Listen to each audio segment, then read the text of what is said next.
Sup guys, how's it going? Yuri, how you doing? Yeah, hey, all good, all good. How are you? I'm good. Coming off the back of the London Summit, which was yesterday, which was great fun. Thanks to anybody who came and said hello. Really enjoyed. Saw a lot of people. People came up and said hi. Had two people asking for pictures, which I felt very flattered by. Nice. But very good fun, very tired. And I got this lovely game day hat, which I'm rocking today, represent. But yeah, didn't you just do a summit as well? Yeah, I presented at Summit Stockholm, and yeah, it was great experience. Also, pretty packed room, and yeah, it was lots of great conversations with customers. Enjoyed it Nice. What was quite your a talk lot. on? It was on main FinOps challenges which large organizations faced, and I was co-presenting with VP of Architecture from ProSiebenSat, who is pretty large media company in DACH region and basically German-speaking countries. And actually, we were covering how to tackle FinOps challenges in complex organization with multiple, business units, payer accounts, developers, product Mhm. owners, FinOps practitioners, and how to make them all work together and collaborate. Nice, love it. And Yeah, you? the I was doing oh my God. I was given the title. I said this in my talk and I was like, it's how to implement a cost optimization strategy that works. And I was doing it with Just Eat, which was good fun. Especially because their like color is bright orange. And so my speaker David was wearing this like bright orange t-shirt. However, everybody working the event, like the event staff, were all in bright orange t-shirts. So people kept coming up to him and asking for help, even though he's like, "Oh no, I'm not part of Amazon." So just yeah, Nice. check what you're going to wear to events before everyone else is wearing. Okay, let's. Yeah. As an FYI, just to add, we've recorded the session that me and David did, and we're going to be sharing on YouTube at some point. So if you're interested in watching the talk, then subscribe to the YouTube channel, and that way that you can always be up to date with any future videos we do, but also get to see that one, which is pretty cool. All right, let's get into it. So, welcome everyone to the Keys to AWS Optimization, the show where we share stories, concepts, and solutions to help you unlock your spend at AWS. My name is Steph Gooch, and I'm a senior solution architect at AWS. Yuri, do you want to introduce yourself? Yeah, hi everyone. I'm Yuri. I'm principal TAM at AWS, based out of Luxembourg, and also people might know me as co-author of CUDOS dashboard and lead of cloud intelligence dashboards. If you haven't heard of those dashboards, watch any other episode of this show, and we'll have mentioned the dashboards because we love those. And just to throw it up there, get on those dashboards if you haven't. But Yuri's been on a bunch of times before, often focusing on the dashboards. But today, what we're going to do is actually our reInvent talk from last year. So I'm wearing my reInvent peer talk jacket, and I can't believe, Yuri, I feel quite bad because it's been about 6 months and we have just finally Yeah, doing this. So for context, just to give you guys some background of what we did a chalk talk at reInvent last year, which was all about optimizing the others, so the forgotten services of AWS, and what the name of this session is today. The idea being that when you go into your Cost Explorer console, you can see how much you're spending on the common services. So EC2, S3, RDS, maybe even like commitments. And when it comes to optimization, people forget sometimes that there are all those other services and they often get bulked together into that other kind of block in the bar chart. And so we wanted to go into that other box and start to give you some optimizations because all those services can be optimized. So today we're going to go back and forth with a bunch of different topics like CloudWatch, NAT gateways, load balancers, EC2 other, config, workspaces. I'm trying to list them all off and so we can make sure it's in there, and quick sites. So, and maybe a bit of Lambda. So we're going to go back and forth and give optimizations in each. But you, if you're watching, ask us a question. If you want to try and give us a curveball of another service to try and cover, we can try. And if not, if you always want to ask us more questions, then you can email us at costoptimization@amazon.com if we've missed something, or if you want to tell me how you optimize a service, that'd be great. Yuri, do you want to kick us off with our first service? yeah, let's go. Let's do it. All right, what have we got first? Data transfer. Let's do data transfer. Data transfer. Go for it. Yeah, so one of the common things, and actually the ones which are not considered sometimes by customers at all, is a data transfer cost. Yeah, and for data transfer, optimizing data transfer is a bit challenging. There are a few key things which you need to know. First thing is the context of your workloads, right? So you need to know whether this data transfer is generated by production workloads, by test workloads, maybe by dev workloads. So then you can take decisions, okay, what possibly you can optimize. So having visibility of data transfer per resource, so understanding which resources generated your and what type of data transfer is like key point of optimizing it. But and again, you can achieve that by tagging your resources and then finding in Cost Explorer. You can use Cloud Intelligence dashboards to find these resources. But what I wanted to focus on actually another part of data transfer is optimizing of networking resources, such as NAT gateways, load balancers, and VPC endpoints. So resources which customers, where you actually charged for, or you pay for, not just data transfer process, but also hourly fees for runtime of these resources. And this is interesting part because the runtime cost is usually not significant. And in many cases, customers spin up a lot of things like VPC endpoints, NAT gateways, load balancers, and then in some sandbox accounts, test accounts, even in production, they might have lots and lots of them, up to like, thousands of dollars spent per month on just on hourly fees, not data transfer. And then key part here is that not all of them usually are utilized, they're used at all. So by being able to identify idle ones, you can basically terminate them because you are not using them. And the good news here is that you can identify idle network resources from cost and usage report just by running simple queries. And here are the links for our core query library, where you can just find the set of queries which you can run to your cost and usage report, and you get a list of idle NAT gateways, idle load balancers, or again, you can use CUDOS dashboard where we just list it out of the box. So consider reviewing your networking resources for if they idle or not, and then basically remove idle if you are not using them. So sometimes I saw, like as I mentioned, like good thousands of dollars per month spent on idle resources. We don't want you to spend on something that you are not using. Yeah, I think I talked about this yesterday in my talk, actually, the whole like idle resource concept. I think people focus a lot on the EC2 other of those, and like the things like either EC2 or kind of unattached things that are quite common. And people forget about these other services that you probably as well see as crucial without actually diving into whether they are being used or not. Because that's what I would do. If I saw there was a NAT gateway, I would assume there's a reason there's a NAT gateway. It's not just something that becomes unattached. There must have been a purpose to build that. Whereas when it comes to a lot of other idle resources, it's because they've been built and then someone's deleted something, or it's just kind of floated around and there's been drift or something. But yeah. So using those SQL queries to get you started is perfect. Okay, let's move on. So the next one is CloudWatch. Also, that's mine, isn't it? Yeah. Yeah, important, but often kind of unseen and not considered as significant. So. Yeah, and I mean, go on to on the YouTube channel. There is a bunch of. There's also a data transfer one and a CloudWatch video as well. So if you want to go deeper, pop in there. But yeah, CloudWatch. I always like to talk about CloudWatch because there's a couple of things that you can do out the gate to make sure you optimize. So number one is check where you're spending the most money on. A lot of the time, people think, "Oh, my CloudWatch is really high. How do I cut CloudWatch costs?" That's hard to do because CloudWatch is actually loads of things. It's so many different elements. There's logs, metrics, dashboards, like API calls. There's so many bits. So focusing up on what part is happening is really important. And so to do that, of course, Cost Explorer, you can use kind of usage type to see that. But the CUDOS dashboard, shout out to them again on the monitoring and observation tab, then that is a kind of good way to get get started for it. Yeah. The other thing is, when you know that, one of the common ones I've seen is like ingestion logs is really high. And all that is how much data is actually like put through CloudWatch.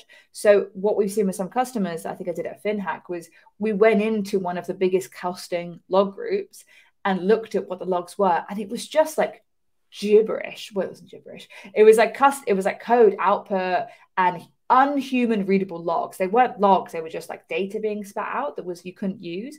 And so for that situation, that's not helpful to anybody. It might be relevant to keep it somewhere, in which case maybe put it into like S3 and then put it as a low storage tier. But that CloudWatch logging that you're paying for, you can't use that to benefit your applications at all. So think about making sure when you write logs that they're actually for good, useful information. The other thing, when you have logs, you pay for the storage, the same as you would EBS for S3. You pay for the storage. So don't keep the frequency as forever. If you look on your cost on CloudWatch, there's like a expire column, and it's like never expire is the default, because as AWS, we're not going to delete your data. So that if we create your log group, we're setting it to never expire. If you create your log group, you can set it whatever you like. Keep it for a week, keep it for a month, keep it for a year, whatever. But that will avoid you spending money on storage that you don't have to. So for example, if you are creating like a Lambda function, create the log group as well in your infrastructure as code. And then one other thing to add on that one, because I'm going a bunch of different ones, was detailed monitoring for multiple services like EKS and EC2. Detailed monitoring is just where you're enabling more logs to go through. It goes from like 5 minutes to 1 minute. RDS performance insights, RDS, I think, and stuff like that. Yeah. So there's a whole, and I've posted on the chat. Here we go. A kind of link to find out more ways to optimize, which is like a good summary file. But to consolidate detailed monitoring, if you need it, if you need to figure out these in-depth logs, then enable it. If you don't, turn it off. It's so simple, but especially in like dev and test where you're not using them, if you've already got production going and you kind of don't really use that environment, don't be paying for that high monitoring fee that you don't need to. And I feel like a lot of the time it gets enabled by default, or just because someone's like, oh yeah, I'll turn that on, because they're not expecting a cost. Before we go to the next one, Yuri, we've had Call Guy Trav ask, any tips for optimizing SQS? For SQS? Know any? Do you know any? For SQS, I think you build by amount of requests, and so it's the only way how you can optimize it is to, I think, reduce amount of requests. But again, it's I don't think there are so many different opportunities. This kind of optimizations is usually like, how to approach optimization of every service. Open pricing page. If there are several storage types, have a look. Why can I use the cheapest one? Yeah, and there are usually like, okay, some properties which define for you what the definition of this particular storage type and why it's maybe cost a bit less. But and then think, okay, if I cannot use this one, can I use the next in the list? Yeah, the next more expensive. So start from bottom to top. And for SQS, again, like, check out pricing page. To be honest, I think those kind of optimizations are usually done in context of overall architecture review. So you need to see architecture of your system. Maybe maybe you can improve something in terms of what type of messages you're sending and things like that.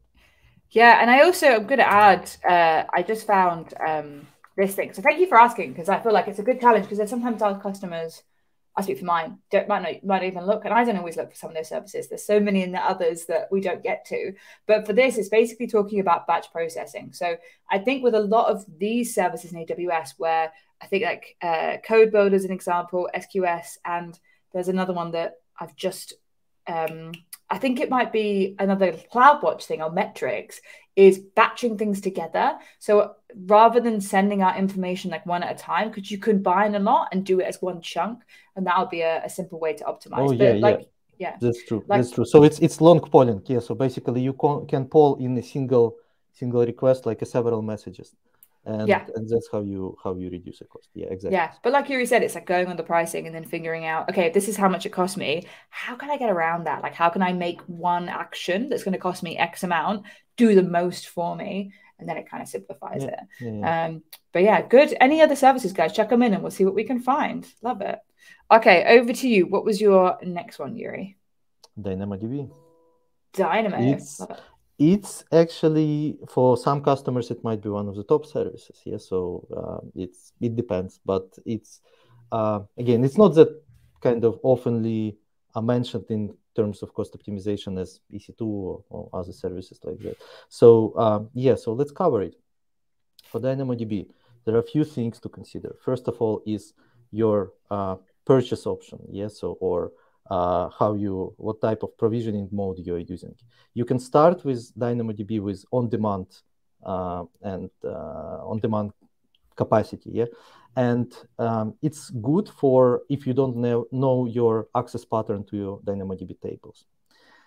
Another thing is key to understand with DynamoDB cost optimization is you should have visibility of cost per table to be able to effectively optimize the costs. And you can achieve this by tagging your tables and then find this information in Cost Explorer. But if you, let's say, usually in complex organizations, we see that sometimes tagging becomes pretty challenging, and make everyone to tag is, it's common thing. And again, you can use cost and usage report to find out cost per table and all the details like cost breakdown by IP operation per table, or CUDOS dashboard. But the key is to have visibility of your spend per table. So getting back to provisioning mode. So we start from on demand, and it works if you don't know access pattern for a table.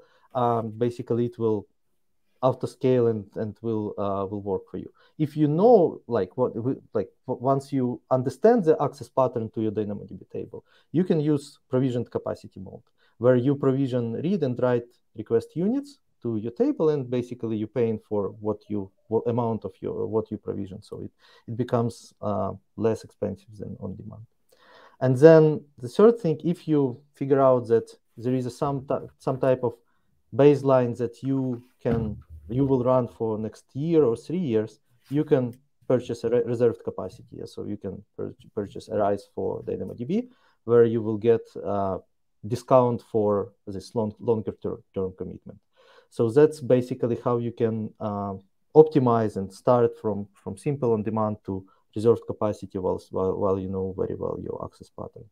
Another thing with provisioned capacity, you can use auto scaling. Mm-hmm. So that's another cool thing. And Steph, I think you posted link for DynamoDB cost optimization, which we prepared. Yeah, this is the one. It's a really great one. Covers all the cost optimization details, which we really want you to overview and to have a look on. But another thing with DynamoDB, what you can consider is using different table storage classes. Yeah, and here we have standard, and we have infrequent access tables.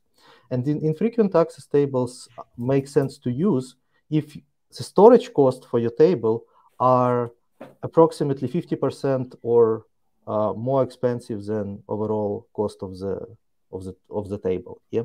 So in this case, if you switch to standard infrequent access, your storage cost will be basically 60% lower, but you will pay slightly higher cost for requests. Yeah, so if your tables are heavy on storage, so then you will basically have less cost overall. So that's something that you can consider using. And again, for example, in CUDOS dashboard, we have a visual which actually lists all the tables which you can benefit from migrating to standard infrequent access. And I think we also have a query in Core Query library, so you can check out our Core Query library for DynamoDB as well. Yeah, the throwback for the tiering, the different tables, sorry. We did an episode with one of the people in the team for that. So check out on the backlog of if DynamoDB is a big thing you're spending money on, then we do a whole episode on our YouTube channel based on that. So go back and check it out. And if you're watching on YouTube, don't forget to like and subscribe and all that jazz, as people like to say. All right, we've got another one. And of course, I don't have a clue. Tips for Amazon Connect. Connect. Let's take Connect offline. I think we can. Yeah, it's that one of the others which actually you need. It's very specific use case. Let's say when you need it. But generally, let's take it offline. Steph, maybe it's a good idea to have an episode on. Region selection, storage, callbacks, and self-service are the top tips. Do you know what is interesting though, Yuri, is and guys, I love the fact that I love Eric who's trying to catch us out, who I know. But what I'm seeing, right, I'm not gonna lie, I'm just Googling. As it's coming up, I'm doing a quick Google. And I've noticed, like, if we look at these URLs, they've got these like -BP, cost optimization. Two of them have had the same format. So there's clearly like some people are making these optimization pages. And I'm really intrigued by this. I feel like I'm going to go on a little investigation, because most services now have that page. And it might just be that we make a blog that's like all of them. Email me if you think that would be useful, or tweet me at AWS Steph. I'm intrigued to see if people would find that, or if you just find them yourselves. Do you guys Google and just come across those pages? It might be interesting to see how they're updated and stuff. But yeah, anyways, any tips? Oh, another one. Go for it. No, just wanted to say let's move on with for Connect. You shared the link, so yeah, maybe it was a separate topic. To be honest, I don't have experience with Connect, so for me it's we're honest with you guys. We don't know when we don't know. So we've still got 10 minutes left, and this question has come up, and I'm gonna straight away jump in, which is any tips for EK with spot usage? Yuri, don't answer, because next week we're doing an entire episode on that. So we're going to hold your questions for that. So you have to come back next week just so you can listen to that talk, Cloud Asher, because we're doing a whole thing on that. So just wanted to say that we won't have enough time to cover it. Okay, awesome. Right. So next one was mine, wasn't it? So I'm going to do a quick one, nice and whippy, which was CloudWatch optimization. Not CloudWatch, I just did that. QuickSight. So one of my customers reached out recently because their QuickSight cost has gone up. And one thing that was pointed out was that when they wanted to start using QuickSight for CUDOS, for CID, that they didn't really think about the users. And so what happened was they'd opened up the accounts to allow anybody to log into their QuickSight account. And suddenly they went from having 3 authors to like 200 authors or something like that, which every author costs $24 a month unless you have a subscription where it's $18 a month. And so that cost kind of racks up quicker than they expected. Yeah. So the advice is restrict your users based on IAM policy. And Yuri might know the exact wording better than I do. I think I have the policy for the users. But one of the key points is when you do the IAM creation of your roles in general in the account, you can define when they log into QuickSight whether they become a default reader or a default author. That's right, isn't it? Yeah, exactly. And the interesting part here is that for readers or users, you pay only for the sessions which they use. So if they don't use QuickSight at all, you don't pay anything. But for authors, you have a basically fixed fee for like a monthly fee for every author. So that's the key difference. Yeah, if you provision this like users at scale, consider and you don't need everyone to be authors. Just apply this IAM policy to those users, so they created by QuickSight as readers. Yeah, and if they end up not using QuickSight very often, you will pay much less than for author. Yeah. So definitely just kind of maybe set as a default, everyone becomes a reader. And then if you do require the author, it becomes like a request process. Same as you would with a license with any other kind of application that you control. Just because it's in your Amazon account doesn't mean everyone should have access to it. The other thing I'm going to add is there is this blog all about, very long link, about giving you a single pane of glass to see your QuickSight information. In this, at the end, there is a section on seeing your users. So this is something that I'm going to look into try and dive in. Maybe we're going to come up with a Twitch episode on this as well. But seeing how you can see kind of the access pattern of people. And if you do go into the console, you can see when your authors last logged in. And so if you need to go and kind of tap someone on the shoulder and say, excuse me, we're paying for this. Do you actually log into that account? And if they don't, you can delete them. All right, Yuri, over to you. How long have we got? We've got like 5 minutes left. Yeah, any quick hits we can do? Yeah, quick things. Just wanted to mention pretty new release for Aurora. It's not necessarily other, but I just wanted to mention it because we recently released new storage configuration type for Aurora clusters, which is IO optimized cluster. And if your cost of input-output operations or charges is more than 25% of total cluster cost or total instance cost, then it makes sense for you to switch to IO optimized cluster configuration, and you will have slightly higher fee for the storage, but you won't need to pay for input-output operations as well. Yeah, and slightly higher fee also for the compute instances. Yes, so storage and compute instances will become higher, but at the same time, you won't pay for I/O as well. So if you have, as I mentioned, input-output costs, I/O costs 25% or more than total of your instance costs, then consider migrating to I/O optimized cluster configuration. Nice, new releases. There are plenty of other cost optimization opportunities for RDS, but again, probably we won't have enough time to cover them. So that's another talk. That's another day. Let's move on with true others. And yeah. Before we do, just to comment on this question, was the talk from AWS Summit yesterday recorded? It wasn't. However, I have done a recording, kind of like a Twitch recording with my customer Just Eat for that. And that's going to go on YouTube sometime in the next week. So like I said, subscribe. And then when it's on there next week, I'll also post the link on here so you can check it out. And if you want to see my talk from last year, I did the same thing. So always love keeping those talks, keep it going. All right, let's see. All right, quick one. I'm going to go with Lambda. Super quick on my Lambda. Sometimes you don't spend a lot on Lambda. People don't always. Sometimes people spend a lot by accident. More often than not, people tell me that they have like an anomaly story, which is Lambda, which often happens between like Lambda looping in some way. So when I talk about Lambda looping, my 3 examples are: you have a Lambda, which triggers a Lambda, and then that Lambda triggers this Lambda, and it goes in like this constant loop of 2 Lambdas triggering each other.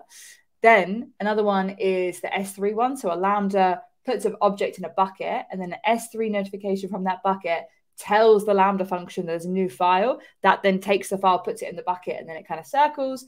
And then the third one is the same with SQSQ. So a Lambda puts in a queue, the queue then picks it up in a Lambda, and it circles.